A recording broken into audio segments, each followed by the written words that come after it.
Bon dia, Hortència. Bon dia, bonica.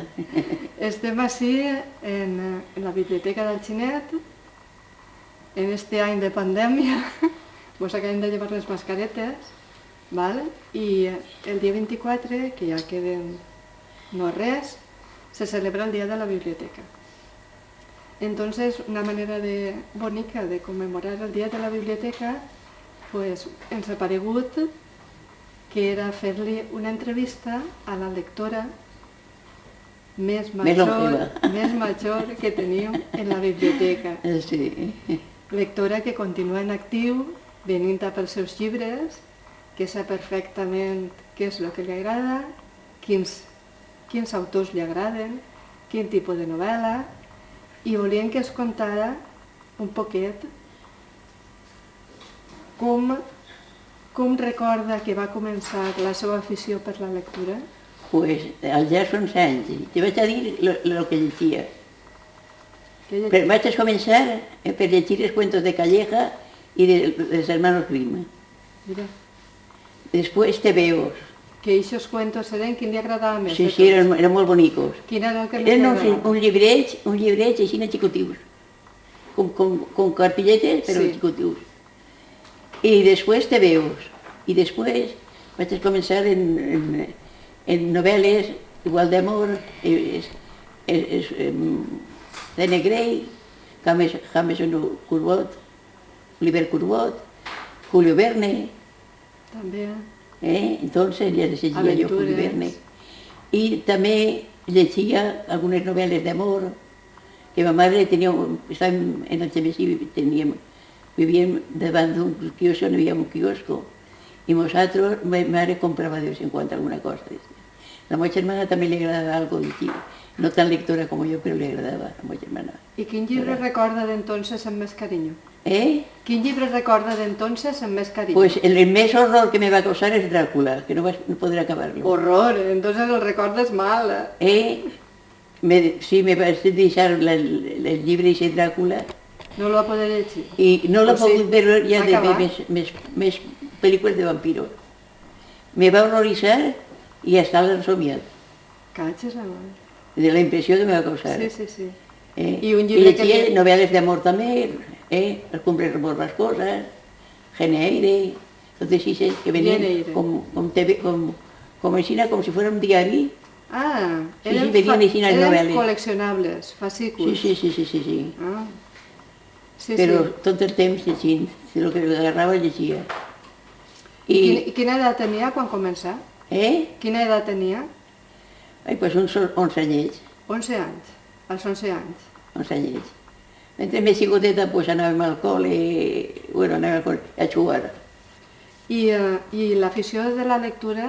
En vostè l'afició per la lectura li va néixer a vostè o algun familiar que li havia donat exemple? Familiar, pues la meva germana un poquet, però ningú més. Mon pare estudiava sempre. Li agradava? Mon pare les lleis i tot això, mon pare sí. Sí. Pare era secretari d'ací i les lleis i tot estudiava. Li agradava comprar llibres i estudiar. Sí. I jo, pues m'agradava molt la lectura, la novel·la, el mateix d'això de... Oi, a veure si ho dic. Oi, ara no me ve el pensament. Bueno, lectora d'amor, lectora d'aventures, lectora de fantàstiques també, tot això m'agrada molt. D'intriga. Jo de tot he llegit. Així ja no sabien què donar-me, perquè tot ho havia llegit. Ja he llegit Agatha Christie, Sherlock Holmes, tot això ho he llegit. D'intriga, tot això s'intriga. La Catedral del Mar, després he llegit los escribas, que així també els escribas tot. Tantes que no sé ni recordaria. Intriga històrica, novel·la d'intriga i novel·la històrica. Sí, moltes, tantes. I ara m'ha donat per la novel·la negra. La novel·la negra, sí. M'ha donat, però que ha llegit de tot. Ha llegit una trilogia de molta actualitat. I també m'agradava molt, la novia gitana, que té molta imaginació, és Matilde Asensi. Matilde Asensi també és novel·la històrica també i d'aventura. Té una imaginació molt gran. I dues novel·les que vaig llegir d'ella, o tres novel·les, me van agradar molt. I això que deus dir, que m'agrada que siga un bon escritor, per a mi que siga un bon escritor, que te fas a sentir i viure. Tots els que anomenes són bons. Jo tinc una facilitat que m'aïsle. Sí. M'aïsle. Estic llegint i no veig... No, només que el desig de seguir llegint, de tornar, quan la deixa, de tornar a agarrar-la, quan és un bon escritor, me fa sentir i me fa viure el que estic llegint. Se concentra molt. Imagines els paisatges, imagina el que pensen els personatges. Tot el que me fa sentir, els paisatges, les poblacions, el que sigui, me fa sentir, me fa viure. Per això La imaginació me fa viure. Per això Dràcula li dona molta por. Per això Dràcula li dona molta por. No puc veure-la. Te juro que era jo, havia tingut una xiqueta i tot, entonces, en la meva habitació al costat, el tenia de plantat allí. Era con Silveguera. Con Silveguera, a Dràcula. Con Silveguera. Me vaig despertar la sensació de que estava allí. I la sentim, i l'absorbia moltes voltes, d'això, vampiros, seguint-me, huint d'ells. I quin moment del dia és el que més li agrada per llegir? Quin moment del dia és el que més li agrada? Pues m'agrada, pel matí m'agrada. Antes m'agradava per l'esperar, mentre el meu germà veia la tele, però per l'esperar me sent jo, que l'Aurora se'n va, la meva germà se'n va, jo me quedo soles allí. I jo visc aquests moments, no puc molt per la vista. La vista la tinc poc i mal. Però en aquests moments me trobo en la glòria. Li agrada. És un bon moment per vostè. Llegint. Un bon moment del dia. Ui, moment del dia, de matí. Molt bé. Per la vesprada no, per la vesprada ja veig...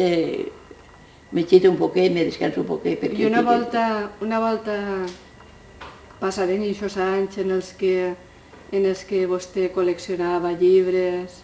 Quan comença a utilitzar... Jo no he pogut col·leccionar llibres perquè jo no s'ha comprat mai. Fa molt temps vaig a la biblioteca. No, perdone. Col·leccionava els fascículs, volia dir-li.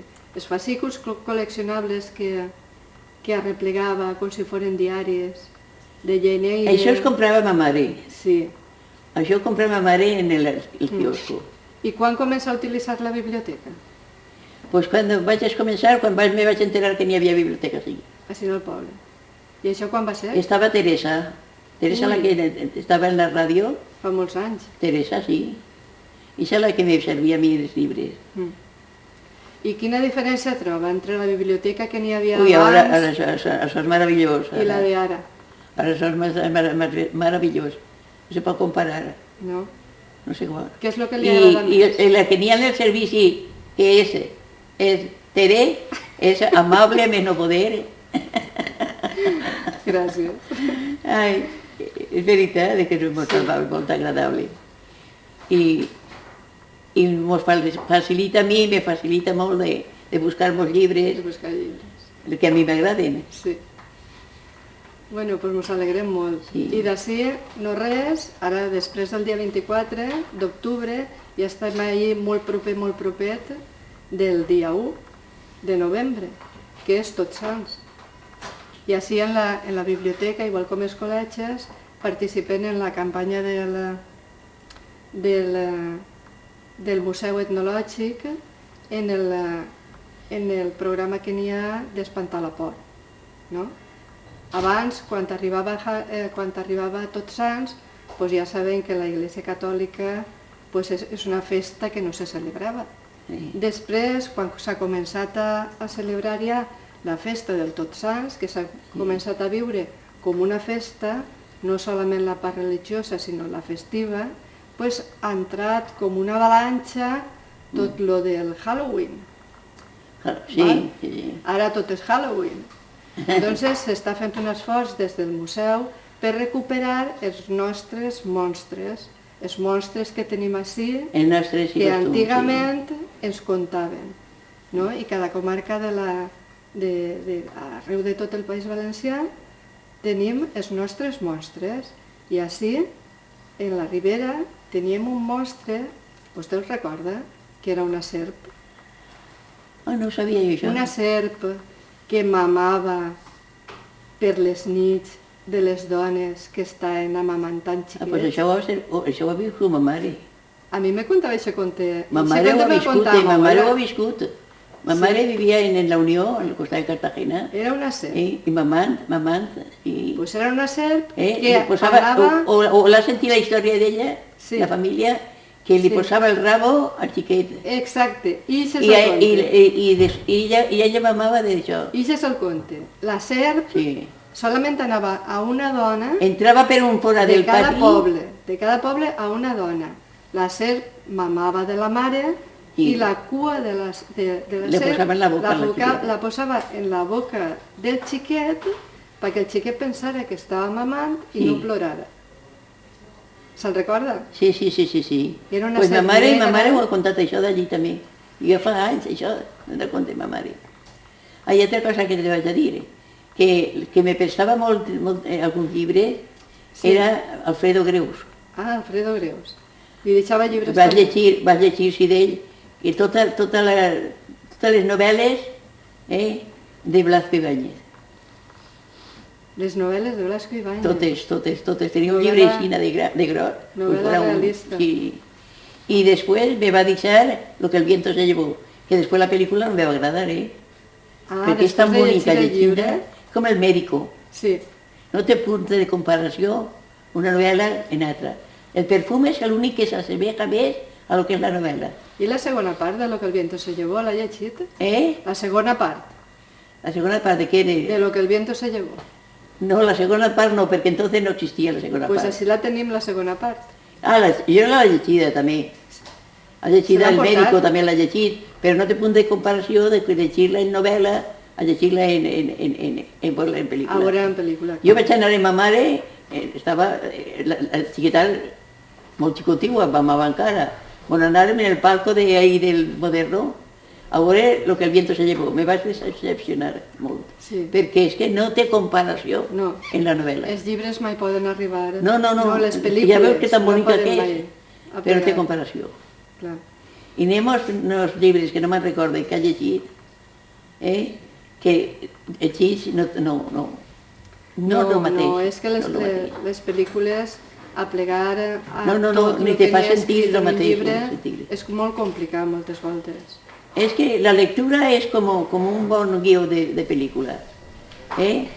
Un bon guió, un bons artistes que te fan sentir i viure el que estàs veient.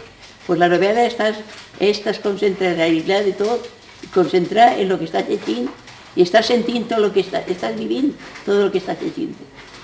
Pues espere que les seues reflexions, la seva experiència li servisca a molta gent per descobrir tot el que Pues pot no, trobar. devien de vindre más a acostumbrarse pot trobar en un llibre. siga lo que siga, de fantasía, de tecnología, de lo que sea de poesía, lo que sea llegir, habituarse a llegir. Perquè és molt bonico, Molt. és molt bonico. I ara voldríem... Per a mi és molt gran, és el hobby més gran que he tingut a la Sí. vida. Mira que hasta l'altre dia, quan vaig anar a la doctora, és que estic operat, diverses voltes, li vaig dir, puc llegir? Diu, sí, pot llegir. Molt bé. Perquè és que per a mi és el més gran. Menos mal. llegir. Que li ha permitit... La meva filla a voltes me li ha regala... permitit la vista continuar llegint. La vista la tinc un poquet perquè se m'ha desviat un poquet l'implante, Sí. però puc llegir, però un rato, alguna hora, no puc llegir molt tampoc. Pues Hermínia, li agraïm molt que hagi compartit amb nosaltres la seva experiència, Ai. la seva Pues sabidoria que venga molta gent a de llegir, fa tants anys. que s'acostumbren perquè és que com si estigueres vivint cada llibre que llegis. Pues per a que tinga un recuerdo d'este dia, li hem fet Ai, gràcies, un xicot de diploma gràcies. per a donar-li. Pues és una cosa que el que li agrada, saps qui té molta afició també? Qui? El Monet. Que també li David, agrada molt. que després de dintre dels classes i de tot el que fa, i ja té entre moltes coses que no està, Sí. la dona també treballa, per la nit està llegint. Lleig, que me va dir, i te compraré això, no sé com se diu, l'aparato que com si fos un ordenador, Sí, un llibre electrònic, no? Un llibre electrònic. Jo dic, a mi dona'm el llibre que el tinc a la mà, que el tinc a la mà. Sí. Això d'estar ahí mirant, no, jo que el llibre que el tinc a la mà, que el sent jo a la mà. Sí. La veritat és que en els anys que du rodant no li ha guanyat molt la partida. El llibre electrònic, Bueno, el de pues paper. estem molt contents i molt orgullosos de que vinga, de que continuï llegint dels anys que té. Jo, hasta que puga. Exacte. I que continuï molts anys. Avui encara puc, demà no sé.